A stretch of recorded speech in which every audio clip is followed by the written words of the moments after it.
بسم الله الرحمن الرحيم. قل أوحي إلي أنه استمع نفر من الجن فقالوا إنا سمعنا قرآنا عجبا يهدي إلى الرشد فآمنا به ولن نشرك بربنا أحدا وأنه تعالى جد ربنا ما اتخذ صاحبة ولا ولدا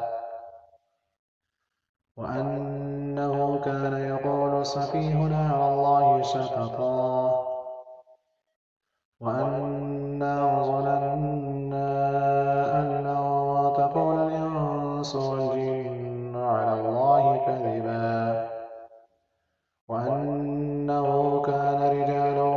من الإنس يعوذون برجال من الجن فزادوهم رهقا وأنهم ظنوا كما ظننتم أن لن يبعث الله أحدا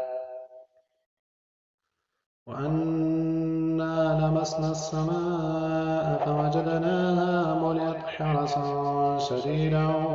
وشهبا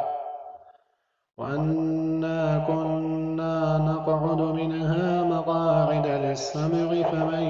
يستمع الآن يجد له شهابا رصدا وأنا لا ندري أشر أريد بمن في الأرض أم أراد بهم ربهم رشدا وأنا منا الصالحون ومنا دون ذلك كنا طرائق قددا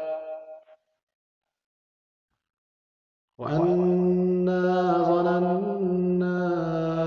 أن لن نعجز الله في الأرض ولن نعجزه هربا وأنا لما سمعنا الهدى آمنا به فمن يؤمن بربه فلا يخاف بخسا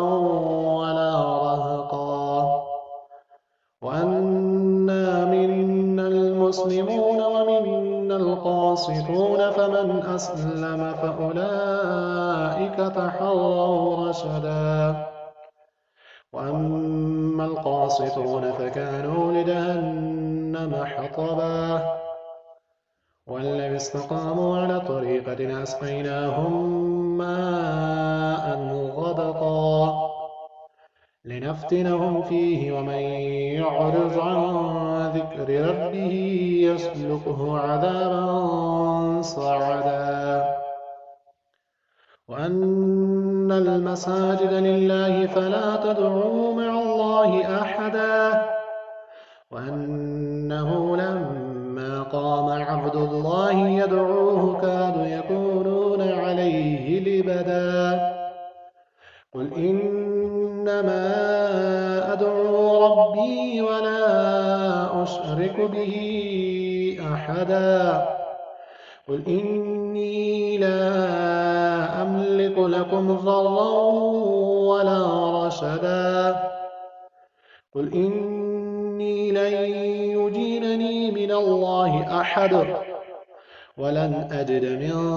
دونه ملتحدا إلا بلاغا من الله ورسالاته ومن يعص الله ورسوله فإن له نار جهنم خالدين فيها أبدا حتى إذا رأوا ما يوعدون فسيعلمون من أضعف ناصرا وأقل عددا قل إن أدري أقريب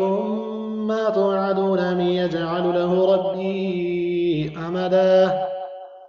عالم الغيب فلا يظهر على غيبه أحدا إلا من ارتضى من رسول فإنه يسلك من بين يديه ومن خلفه رصدا